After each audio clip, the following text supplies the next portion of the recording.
win just because disjoint v disjoint, Chrom has amazing combos, and FD is actually the pick that I would think works because you want to remove platforms, you want to make it so you could constantly punish that short hop Minecraft cart versus something else. However, Anvil on that up B in the offstage play that Steve has can blow up Chrom's recovery, so he has to be very careful where he decides to use those air dodges. Yeah, you've seen a great display of how Jake's able to punish characters short hopping in on him. You know, whether it be with the minecart, jump back air, or simply just, you know, putting a block out in front of him to eat the opponent jumping in at him. So that's definitely going to be a factor for Rivers to have to deal with. On the ledge, though, you know, I think Chrom will definitely have a much easier time than, you know, most other characters. As you see right there, the back air, being able to eat through the minecart and stuff like that. So as long as Rivers is able to convert on his jab conversions at the ledge, then he should be in business here. I like these consistent oh, that's a backdoor. It's going to give him good stage positioning, but I really like these consistent punish attempts that, I mean, not punish attempts, the defenses that Jake's choosing. Rather than stay by the ledge, he's running away, but Rivers has also answered all of these forward smash or smash attacks attempts by double jumping above Jake, and Jake just figured it out. It's like, well, you keep double jumping above my forward smash, I'm going to put out this giant hitbox up smash. Yeah, no, a great read right there from Jake. As you see Rivers now on the back foot now, trying to figure out how to get the stock off. That roll in could have been very dangerous for him, but, you know, Rivers able to escape further harm with the soaring slash and the up tilt to convert the stock Ajax. Yeah, great coverage, just chilling out at the ledge. We were talking about it before, you know, Rivers so good with Diddy Kong at the ledge, but, I mean, that Chrom as well. You got F-tilt, you got jabs in the back airs. Very hard to convert on him, and I think Jake deciding, you know what, I'm going to back off. Oh, my goodness, this is bad. 37%, you better get out of there quickly. Luckily for Jake, it didn't take too much else, and there's that double jump attempt, but that time Rivers backs off because he's adjusting around it. This mix-up and pressure game between these two has been really impressive so far. No, 100%. As you see right there, the forward smash on landing right in front of you. As we've been saying, Jake's been doing a great job at, you know, reading when his opponent's going to try to land in front of him. But, yeah, it's just, you know, it's just so safe, right? Like, you just put it out there. It has a deceptive range, and it's just so strong. That's going to be a hard punish right there, too, on the dash cancel attempt, running up to try and catch him with a forward smash, rolling away. Oh, good parry, though. And it was in the window to still get hit by the forward smash. That's a great equalizer right there. Yeah, now Rivers the one going to have to, you know, pick up the game here, but able to do so again. Low percent Chrom combos are very, very deadly, but just like that, Jake able to even things up. Yeah, it's crazy that, you know, Enderman's out here too, just throwing out those same strings, even it up right back to damage. Oh, that could have been so good. It might not have KO'd, but it would have given him stage position. You got to be careful here. Jake smartly backing off after realizing he couldn't get that first forward air because there's no hitbox on the rise at an up B. You got an opportunity to punish it. Yeah, I'm going to be very careful as Rivers right now. Okay, good read right there. Ooh. Oh my god, if he hit him with that, that could have confirmed, but it was a frame trap regardless. Jake has to be careful at the ledge, and that F-tilt. No, what did I say before? Well, somebody try to explain to me how somebody approved a projectile command grab and someone early in this game approved that F-tilt. Did you see how high that hit? Yeah, whoever that person is may or may not have a job anymore. That move does not have enough hate towards it. That F-tilt was so good, but for you got to be happy if you're Rivers because it caught him out of the air, smacked him away, took game one, and what could have easily been Jake's game, but Rivers was able to close it out. Yeah, no, again, this is a matchup that can, the momentum can swing on a dime, man. As we brought up earlier, there's always the potential of, you know, Chrom getting gimped incredibly early. And stuff like that, but, you know, again, Rivers did a great job mixing up his recoveries, not waiting on the ledge for terribly long to put himself in those positions, and he was able to capitalize where it mattered at the ledge. So, you know, the tri-state born, and I believe I think he's still residing in the state of Florida. So hey, yes. Florida man ledge traps. Let's go with that. There he is. That's what we're gonna ride. Florida man destroys you at ledge. Honestly, like I really like, I really like the way that Rivers is playing this. And also, that's the first time we've really seen that up B, like not using it too much. Because if you whiff that in front of Jake, you take up tilts to this, you get all this damage. So proving my point right away, you have to be very careful when you land directly in front of him. But that falling up air to up B, even with the fallout, still following up, great pressure from Rivers. and Jake getting caught on a roll, and Jake's got to be careful with these rolls now because he usually gets away with them a lot, but Rivers is not really letting him get away with it as much. Yeah, no, he's been doing a great job, just not, at least policing Jake in that department. And there we go, great catch with the back air, and that's going to be enough to kill. Oh my goodness. On this on the big stage such as Town and City still, Chrom's back air is a menace to society. Yeah, that's like, the height, great side platforms, not so much. It's just such a good power to option to go for. Jake trying their best, like trying their damnedest to stay at the ledge and get some resource management, but like Rivers is just staying just enough within range that at most he takes maybe a walking up tilt, or a walking jab, rather than get hard punishing. Good B reverse from that side B to just kind of wave land the other way, or wave bounce, just to get away from that punish. Rivers getting as much. Oh! What? What? Falling, getting like the extra distance off of that air dodge away from that anvil, and then half the punishes from Rivers at 0 here, just continuing to put up pressure. Was that a half A input in Mario 64? Like, my man moonwalked on the other side of the stage right there. Yeah, Jake trying to find new glitches to speedrun Rivers' world record. Except he's having a hard time doing so. He really needs to get one of those nice early stocks we've seen. This could be a potential for it if he reads the right option off a ledge, but actually decides to just kind of give him a little room to work with. Yeah, you saw an instance right there where Rivers did air dodge back to the ledge. Yeah. And there we go. That's gonna. We'll take those to the bank every day of the week, man. So Rivers has himself a pretty sizable lead right here, and again, doing a great job just avoiding, the minecart and stuff like that. That just, any less damage you can take from that, and still able to capitalize you're gonna take that. You know what's crazy? We actually, at the very beginning of Steve's iteration, right? Everybody kept showing how good building blocks are over a lot of recoveries and how good that up smash is that's going to take the stock. But Rivers has really negated that attempt and actually forced a bad air dodge out of him. And there's the window again. Rivers knows his percent so well. Jabbed the forward smash, putting him up 2 games. Yeah, for sure, man. And that was a great job right there from Rivers. There is a small instance right there where you saw Jake opt to mine more resources when Rivers air dodged back to the ledge. Like, he committed to his air dodge pretty early. And that's definitely a scenario where I feel like against characters like Chrom, you might want to opt for less mining and maybe, try to hit Rivers where it hurts on the ledge as well. So we'll see what adjustments. Yeah, we'll see what adjustments Jake can make.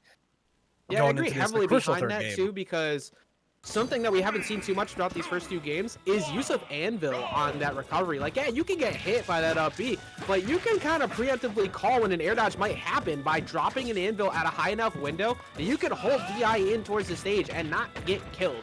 So I'm incredibly surprised that Jake hasn't really gone for that too much, because it forces air dodges out of Rivers, it forces early up Bs, and that sets up pretty solid punishes. Yeah, listen, man, go for the Looney Tunes edge guard. It'll work. Trust me. That's it right there too. Actually, I mean, to be fair, he was a bit out of position to be able to get in quick enough to do something about that. But yeah, it's one of those spots where you almost want to, if you think you're gonna give him stage position or you're gonna get him off, you might want to try and get to ledge to control that ledge a bit more, because Rivers has extended these stocks way longer than he probably should because of it. Yeah, no, 100%. There you go. The F tilt once again will hit its mark, and Rivers comes out on the first stock here ahead. Oh, oh my goodness, that pressure with that side B as well. Rivers is just looking dominant so far here. So, from all the people we've seen play Jake slows the game down to a manner. That anvil finally finding its mark to get a stock. Jake is so good at just kind of controlling people and lulling them into a false sense of security. It's like, hey, you can, sure, yeah, you can get in, yeah, and then I'm gonna smack you away with forward smash. Rivers has refused to be caught by any of it and almost KOs at 74%. No, he's been doing a master class on how to evade all of the Steve shenanigans here.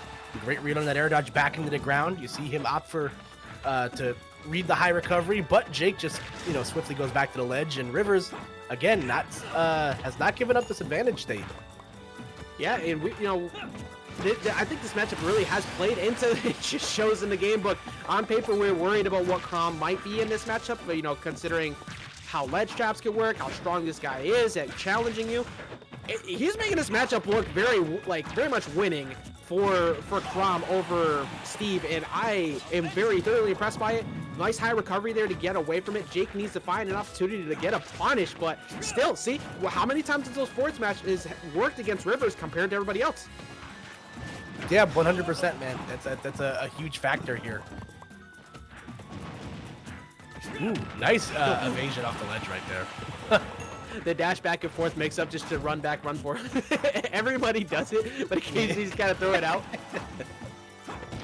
What's the option here? Good. Oh, he gets him on the cross up. He decided to land on the opposite side. Only 54%. This is one string away. You just got to be careful with this ledge, because that's where you've been getting blown up this entire set. No, yeah, 100%, man. I'll tell you. Oh, man.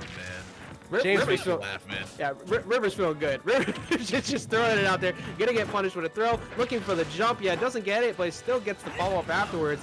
And I like that last-second minecart. You've got to find an opening, Jake. This is the last opportunity you have here for your winner's side life. This could be Chrom and Rivers moving on.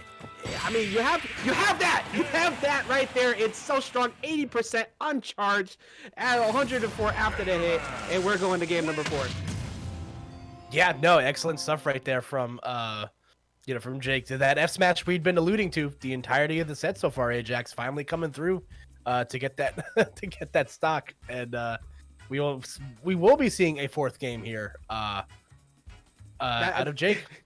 And that right there, right, that whole sequence just goes to show how incredibly important it has been that Rivers has consistently not only avoided those, but baited them pretty hard, right? This game could very much be like a 2-1 in favor of Jake because of his defense. He's dodging them. Jake needs to replicate that success. We've seen it quite a bit throughout this past week. Rivers is playing on point, though. It's hard to crack him. No, 100%, man. And we're going to go right back to Stadium. Or we're going to go to Pokemon Stadium, too. For potentially this last game in the set, let's see if Jake has made the necessary adjustments to come out on top of Nevermore's very own Rivers and to push it to a game 5. 100% for sure. Thank you for the 100 bits. Ashura Rise putting in a little bit of hype in the chat.